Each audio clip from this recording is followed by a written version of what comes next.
When we think about addiction, we often forget that fame and fortune don't make anyone immune to its grip. Behind the red carpets and platinum records, some of our most beloved black entertainers have fought private battles with alcohol that nearly cost them everything. These are stories of struggle, yes, but also of incredible resilience and the courage it takes to get honest about addiction in an industry that often celebrates excess. What's remarkable is how many of these stars have used their platforms to break the silence and help others facing similar demons. Here are 12 powerful stories about black celebrities who opened up about their struggles with alcohol. Samuel L. Jackson's rock-bottom intervention.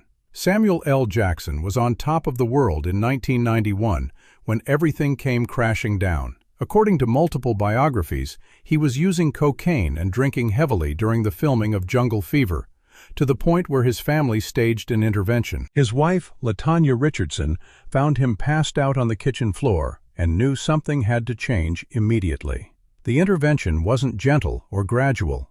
His family gave him an ultimatum that would define the rest of his life. Jackson checked himself into rehab in June of 1991, and he's been sober ever since. More than 3 decades later, Jackson credits that intervention with saving not just his career, but his life. He's spoken openly about how sobriety transformed him from someone playing drug addicts convincingly to becoming one of Hollywood's most bankable and respected actors. Today, he's one of the highest-paid actors in Hollywood, proving that recovery can lead to extraordinary success. Mary J. Blige's transformation through love. The queen of hip-hop soul spent years masking her pain with alcohol and drugs. Mary J. Blige has been remarkably candid about how her substance abuse started in her teenage years and escalated dramatically when her career took off in the 90s. The pressure of sudden fame, combined with unresolved childhood trauma, created a perfect storm for addiction. She later revealed that she was drinking and using drugs as a way to numb herself from the pain of her past, but it only made things worse. Her transformation didn't happen overnight. It reportedly took years and the support of her then-husband Kendu Isaacs to help her find sobriety. Blige has described the process as learning to feel her emotions again after years of numbing them. Today, she's a beacon of hope in the recovery community, often sharing that her biggest accomplishment isn't her Grammy Awards or platinum albums, but the fact that she's sober and truly living. Jamie Foxx's Hollywood intervention. After winning an Academy Award for his portrayal of Ray Charles in 2004, Jamie Foxx found himself spiraling. According to multiple interviews, he was drinking and partying excessively, celebrating his success in ways that were quickly becoming destructive. That's when Oprah Winfrey stepped in with an intervention that would save his career. Oprah didn't mince words when she called Foxx and told him he was ruining his career with all the partying. She said she wanted to take him somewhere, and that somewhere turned out to be Quincy Jones's house for what Foxx later described as a Legends of the Industry intervention. Imagine being sat down by Quincy Jones, Sidney Poitier, and other black Hollywood royalty, all telling you that you needed to get your life together. The intervention worked. Foxx sobered up and has since spoken about how that moment redirected his entire trajectory. He's been candid about using alcohol to cope with mental health struggles dating back to a traumatic incident when he was 18, when his drink was spiked with PCP at a college party. The flashbacks from that experience haunted him for years, and he turned to alcohol as a way to manage the fear and paranoia. Quincy Jones's wake-up call. The legendary music producer lived a life of excess that finally caught up with him in 2015. Quincy Jones fell into a diabetic coma that lasted 4 days, a direct result of his drinking combined with his diabetes. When he woke up, doctors told him in no uncertain terms that he had to stop drinking immediately or he wouldn't survive.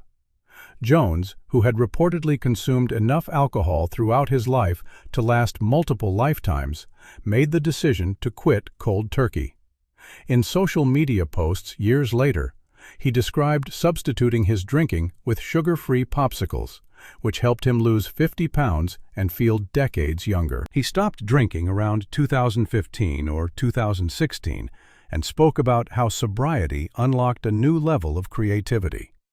The man who produced Thriller and worked with Frank Sinatra said he'd never been more creative in his life than he was after giving up alcohol.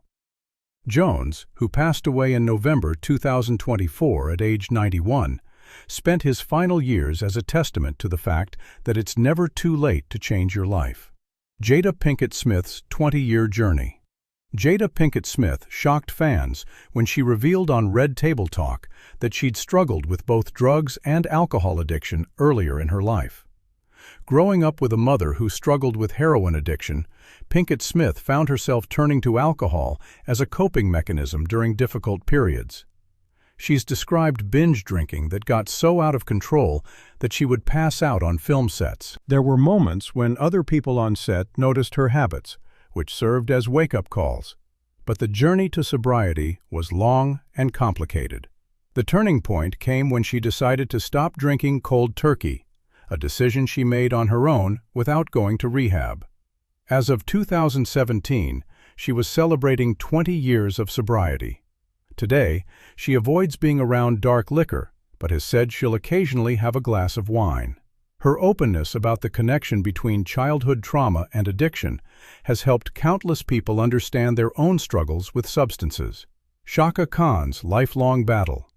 The Queen of Funk has been extraordinarily open about her decades-long struggle with drugs and alcohol. Chaka Khan wrote in her 2003 memoir that she used substances to avoid feeling things she didn't want to feel, and that drugs were part of her life experience for many years. Her addiction issues began during her time with the band Rufus in the 70s, when the pressures of fame and industry demands became overwhelming.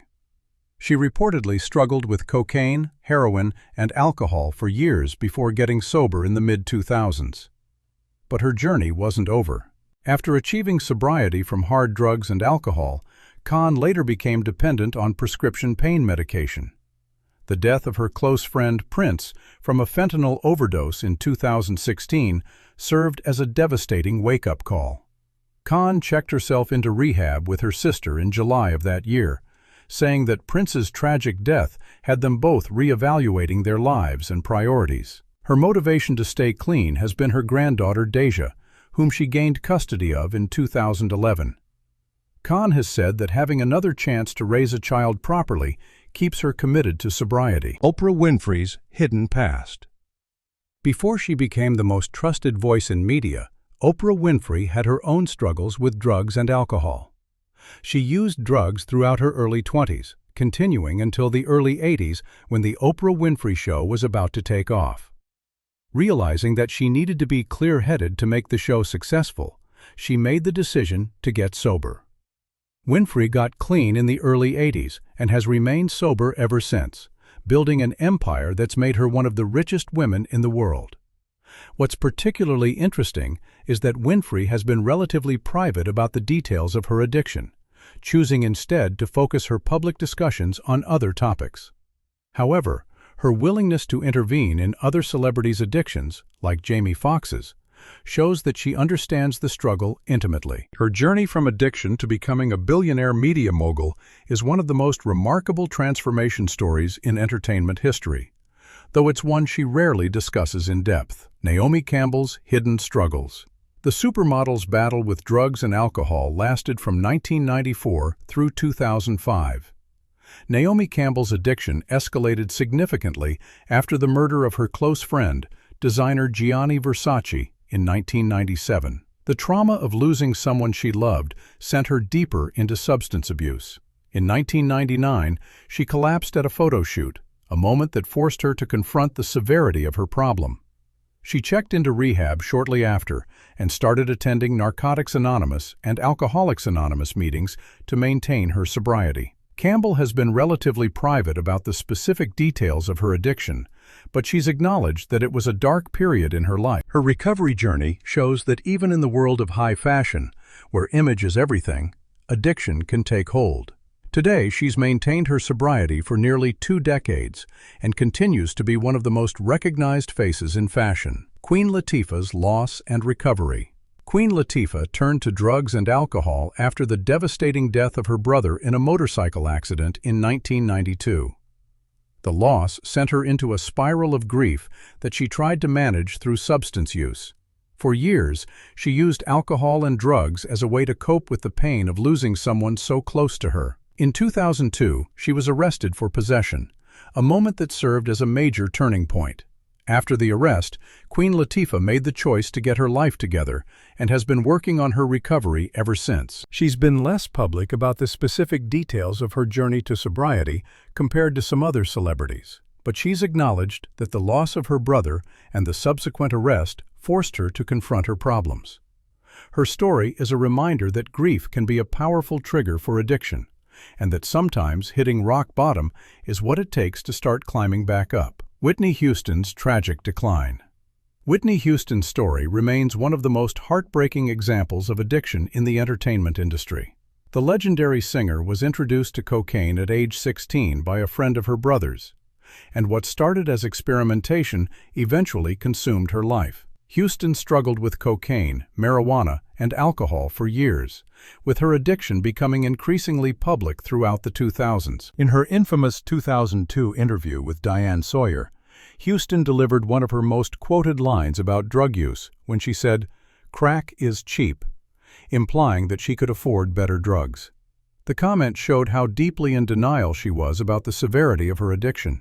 She attended rehab at least 3 times, in 2004, 2006, and 2011, but each treatment was followed by relapse. Her marriage to Bobby Brown was reportedly toxic and codependent, with both partners enabling each other's substance abuse. On February 11, 2012, Houston was found unconscious in her bathtub at the Beverly Hilton Hotel. The autopsy revealed cocaine, marijuana, Xanax, Flexeril, and Benadryl in her system, along with cocaethylene, a substance formed when cocaine and alcohol are used together. She had drowned, with heart disease and cocaine use listed as contributing factors. Her daughter, Bobbi Kristina, would tragically die in eerily similar circumstances just 3 years later. Redd Foxx's Open Secrets. The legendary comedian who starred in Sanford & Son was remarkably open about his cocaine use during the height of his fame. According to cast members and biographers, Redd Foxx wore a cocaine spoon around his neck and would openly use the drug at table reads for the show. In the 1970s, when drugs were rampant in Hollywood, Foxx's behavior was an open secret that people simply accepted. While his on-air work never seemed to suffer, his personal life and finances certainly did. Foxx made tremendous amounts of money from Sanford & Son and his Las Vegas stand-up performances, but he depleted his fortune through lavish living and what he called very bad management. The IRS eventually caught up with him, seizing his Las Vegas home and vehicles in 1989 for unpaid taxes. Less than 2 years later, in October of 1991, Foxx collapsed on the set of his comeback sitcom, The Royal Family. Because he was famous for his character Fred Sanford's fake heart attacks, people on set initially thought he was joking around when he clutched his chest. He wasn't joking. Foxx died of a heart attack at age 68, leaving behind a complicated legacy of groundbreaking comedy and substance abuse. Kid Cudi's public transformation. Rapper Kid Cudi made headlines in 2010 when he was arrested for drug possession. At the time, he was openly using both drugs and alcohol, struggling with substances while dealing with mental health issues. The arrest served as a wake-up call for the young artist. By 2011, Kid Cudi announced that he was no longer using drugs and committed himself to sobriety. He even got tattoos on his wrists, symbolizing the death of his drug-addicted past, a permanent reminder of the life he'd left behind. Cudi has been particularly open about the connection between his substance abuse and his mental health struggles, including depression and anxiety.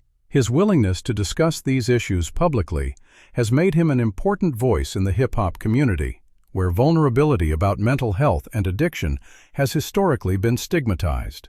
His journey shows that recovery is possible, even for young artists who seem destined to follow a destructive path, and that making a public commitment to change can help maintain accountability.